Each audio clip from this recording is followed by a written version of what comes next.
నమస్తే అండి. నా పేరు పాపాజీరావు. నేను వాస్తు కన్సల్టెంట్ మరియు energy therapist. Spiritual awareness, health awareness మీద కూడా నేను చెప్తూ ఉంటాను క్లాసులో. అయితే ఈరోజు మనం మన స్టమక్ గురించి మాట్లాడుకుందాం అండి. అయితే ఇప్పుడు అందరూ రీసెర్చ్లో ఏమంటున్నారు, మన ప్రతి అనారోగ్యం మన కడుపులోనే పడుతుంది అంటున్నారు. ఇదివరకు కూడా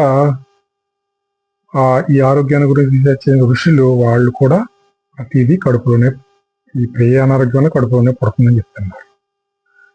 అయితే ఏంటి, ఎలా జరుగుతుంది, మన ఈ కడుపుని మనం ఎలా మెయింటైన్ చేసుకోవాలి అనేది మనం ఈరోజు చూద్దాం.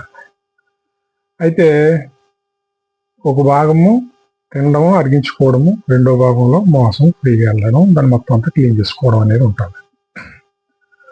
ఇప్పుడు క్లీనింగ్ ప్రాసెస్లో ఒక ఆయనేమో ఇనేమో చేసుకోవాలంటాడు, ఒక ఆయనేమో పెద్ద పేగుని క్లీనింగ్ ప్రాసెస్లో పెట్టాలంటాడు,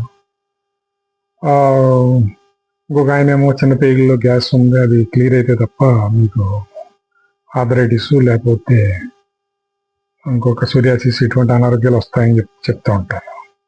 అంటే ఇవన్నీ ఏంటి, మనకి స్టొమక్లో మోషన్ ఫ్రీ అవ్వకపోవడం వల్ల వచ్చే, క్లీన్గా అవసరమైనప్పుడు క్లీన్ చేసుకోకపోవడం వల్ల వచ్చే ప్రాబ్లమ్స్, అంతే కదా. ఇవన్నీ ఒక 8 చేసుకుంటాం, పేగులు క్లీన్ చేసుకోవడం వరకే. పెద్ద పేగు క్లీన్ చేసుకోవడం ఏదైనా క్లీనింగ్ ప్రాసెస్. చిన్న పేగుల్లోనే గ్యాస్ని క్లీన్ చేసుకోవడానికి, లేదా ఇంకోటి ఏదో ఏమున్నా మొత్తం క్లీన్గా ఉండడానికి అన్నిటికీ ఒకే పదార్థం. మన పూర్వం చాలా ఈజీగా ఇవన్నీ చేసుకునేవాళ్ళం. ఒక 40-50 సంవత్సరాల క్రితం కొంచెం పెద్దవాళ్ళు ఉన్నప్పుడు వాళ్ళు ఏం చేసేవారు మీకు గుర్తు ఉండొచ్చు. ఏంటంటే ప్రతి నెల లేదా వారానికి ఒకసారి ఆందం తీసుకునేవారండి. ఆందం అంటే ఈ ఆందం కాదండి, ఇప్పుడు మెడికల్ షాపులు దొరికే సేవాందం ఇటువంటివి కాదు, క్రూడ్ ఆందం. క్రూడ్ అంటే డైరెక్ట్ గింజల్ని తీసింది. అది ఇప్పుడు మనకి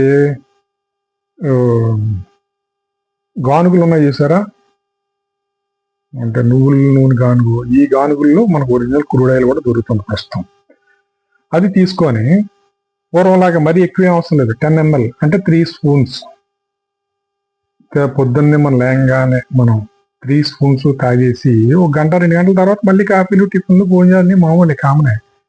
మొత్తం చిన్న పేగులు కానించి పెద్ద పేగులు కానించి మొత్తం క్లీన్ అయిపోతుంది. తర్వాత మన లివర్ కూడా క్లీన్ అవుతుంది, మొత్తం సిస్టమ్ అంతా క్లీన్ అవుతుంది. అలాగా వారానికి ఒకసారి క్లీన్ చేసుకుంటే మనకి ఎప్పుడు క్లీన్గా ఉంటుంది. అంటే రోజులు మారినాయి కాబట్టి ఫుడ్ పొల్యూట్ అవుతుంది, తర్వాత మోషన్ ప్రాబ్లం కూడా ఎక్కువ మందికి ఉంది. దానివల్ల మనం కంపల్సరీ వారానికి ఒకసారి మినిమం 2 or 3 స్పూన్స్, స్టార్టింగ్లో అయితే 3 స్పూన్స్, అక్కడ కొద్దిగా అలవాటు అయిన తర్వాత 2 స్పూన్స్ సరిపోద్ది.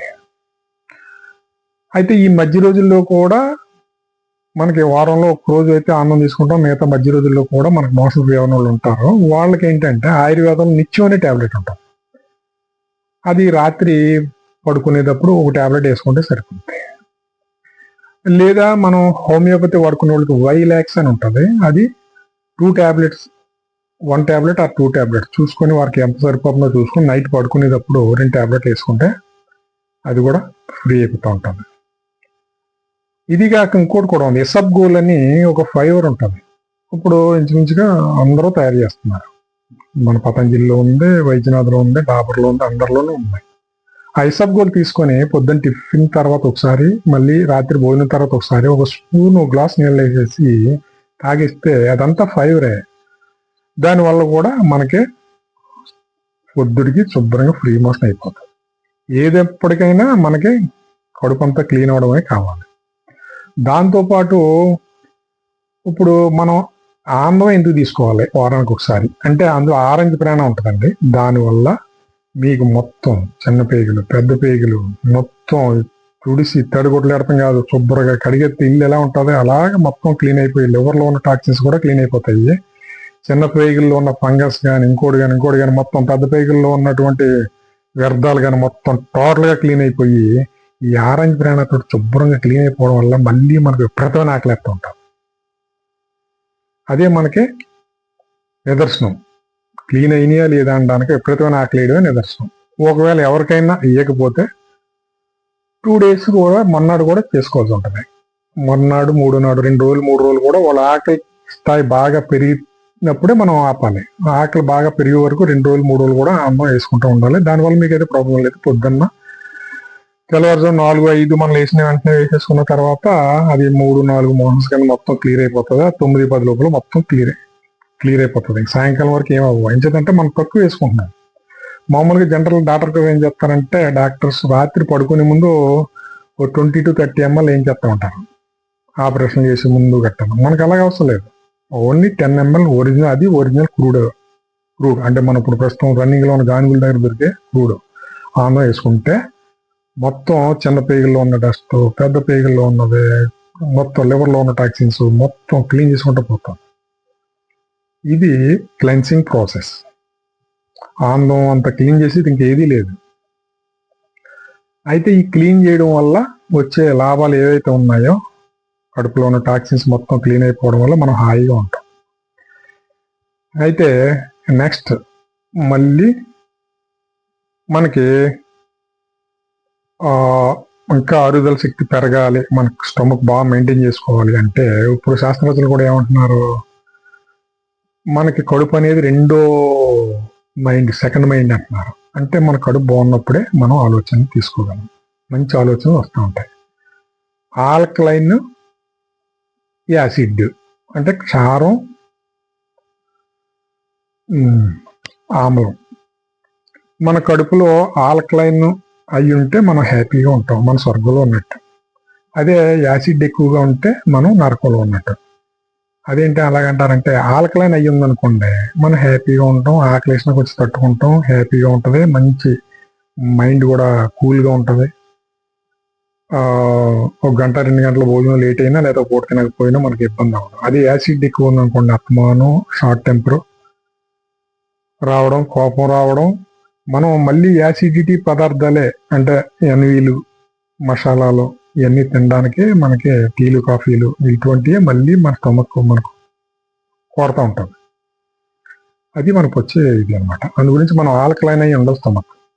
ఆల్కలైన్ అయ్యి ఉండడం అంటే అంటే అంటే క్షారం ఎక్కువ ఉండాలి. ఇప్పుడు మన నోట్లో చూడండి, ఉమ్మిని క్షారం అంటారు. మన కడుపులో ఆహారాన్ని ఉత్పత్తి, దాన్ని అరిగించడానికి యాసిడ్ ఉత్పత్తి అవుతుంటుంది.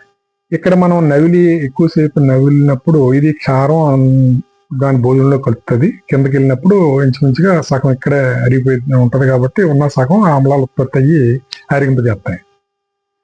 అందు గురించే ఎక్కువసేపు నవిలి తినడం అనేది మంచి విషయం. తర్వాత ఇప్పుడు శాస్త్రవేత్తలు చెప్పేది ఏంటంటే మన కడుపులోనే విపరీతమైన బ్యాక్టీరియా ఉంటుంది. ఆ బ్యాక్టీరియా మంచి బ్యాక్టీరియా ఉంటుంది, చెడ్డ బ్యాక్టీరియా ఉంటుంది. మనం మంచి బ్యాక్టీరియా డెవలప్ అవ్వాలి అంటే మనం మంచి ఆహారం తీసుకోవాలి. మనకి ఈ మంచి బ్యాక్టీరియా దేనివల్ల తగ్గిపోద్ది, దేనివల్ల పెరుగుతుంది. పెరగడం అనేది మనకి ఫెర్మెంటెడ్ ఫుడ్ తినమంటున్నారు. రాత్రి కొంచెం రైస్ కానీ లేకపోతే మిల్లెట్స్ కానీ చూసుకొని అందులో మనం పెరిగి ఎలా తోడు పెడతాం, అలా గోరువెచ్చని పాలు పోసి తోడు పెట్టాలి.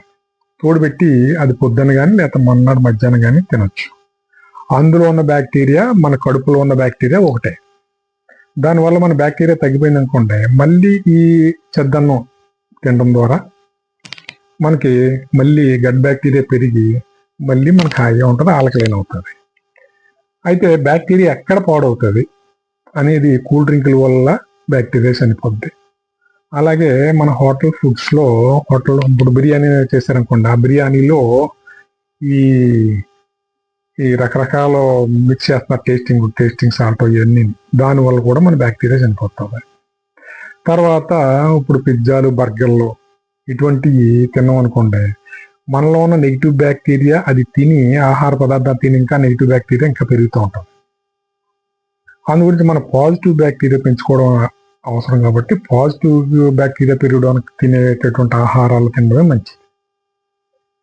అలాగా మంచి మంచి ఆహారాలు తీసుకోవాలి. అలా అంటే వెనవి తీసుకోవచ్చు, కానీ మన ఇంట్లో వండుకుని తినాలి. బిర్యానీ చేసుకోవచ్చు, మన ఇంట్లో తినాలి.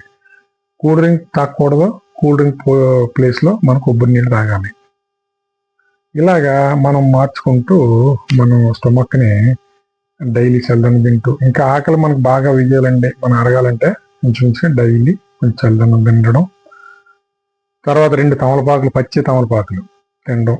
ఎంచేదంటే మన కడుపులో గ్రీన్ ఎక్కువగా గ్రీనరీ అంటే గ్రీన్ ప్రాణ ఎక్కువ ఉంటే మనకి చక్కగా మన అరుగుదల శక్తి బాగుంటుంది, యాసిడ్ శక్తి ఉత్పత్తి అవుతూ ఉంటాయి. అందువల్ల రోజు 2 పచ్చి తమలపాకులు తింటే మంచిది.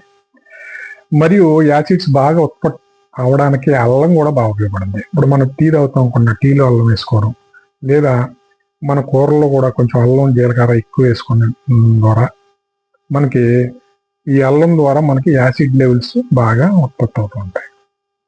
తర్వాత వాటర్ కూడా పొద్దున్నే కొంచెం గోరువెచ్చని నీళ్లు అవి తీసుకోవడం, రోజు కనీసం 2.5 నుంచి 3 లీటర్లు నీళ్ళు తీసుకోవడం. నైట్ అంతా ఒక 1/2 లీటరు, పొద్దున్న టిఫిన్ లోపల ఒక 1/2 లీటరు మినిమం గోరువెచ్చని నీళ్లు తీసుకున్నా మీకు తొందరగా ఇదంతా కూడా స్టమక్ క్లీన్ అవ్వడం ఇదంతా బాగుంటుంది. ఇలాగ మన స్టమక్ మెయింటైన్ చేసుకోవడానికి వారానికి ఒకసారి ఆనందం తీసుకోవడం,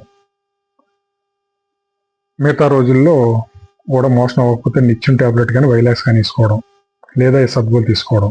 ఇవన్నీ ఎలా వేసుకోవాలో చెప్పాను కదా ముందు, అలాగే వేసుకోవడం. తర్వాత చెద్దన్నం తినడం, బ్యాక్టీరియా పెంచుకోవడం, 2 తమలపాకులు తినడం, మరియు అల్లం ఎక్కువగా యూజ్ చేయడం, జీలకర్ర కూడా ఎక్కువ మెయింటైన్ చేయాలి, ఎక్కువ తీసుకోవడం. దీనివల్ల మన స్టమక్లో మంచి బ్యాక్టీరియా పెరిగి మనకి ఎప్పుడు కూడా గట్ బ్యాక్టీరియా పెరిగి కడుపు ఆల్కలైన్గా ఉండి హాయిగా ఉంటుంది. దీని ద్వారా మనకి సెకండ్ బ్రెయిన్ ఎప్పుడైతే బాగుందో మన ఆలోచన విధానము, మనం చేసే పనులు అన్నీ కూడా బాగుండి మనం హ్యాపీగా ఉండడం అనేది అవుతుంది. అలాగా మనం కూల్ డ్రింకులు మానేయాలి. హోటల్లో చేసినటువంటి బిర్యానీలు రకరకాలు ఇవన్నీ కలిపిన ఏమైనా కూడా పేచింగ్ సాట్లు ఇటువంటి కలిపినవి కూడా ఇవన్నీ కూడా మనం తీసుకోకుండా మనం ఎలా మెయింటైన్ చేసుకుంటే మన స్టమక్ ఎప్పుడు హ్యాపీగా ఉంటుంది. ఏ అనారోగ్యాలు మన స్టమక్లో పుట్టవు. కడుపు ఎప్పుడైతే బాగుందో, ఆల్కలైన్ అయ్యి ఉందో, బ్యాక్టీరియా హై లెవెల్లో ఉందో, మనం ఎప్పుడు ఏం తిన్నా వెంటనే అరిగిపోతుంది. ఏ అనారోగ్యాలు కూడా మన కడుపులో పుట్టవు. దీని ద్వారా మనం చాలా ఆరోగ్యంగా ఉంటాం. ఇది మన కడుపుని మెయింటైన్ చేసుకునే విధానం. ఓకేనండి, థ్యాంక్స్. మీ అందరికీ కృతజ్ఞతలు.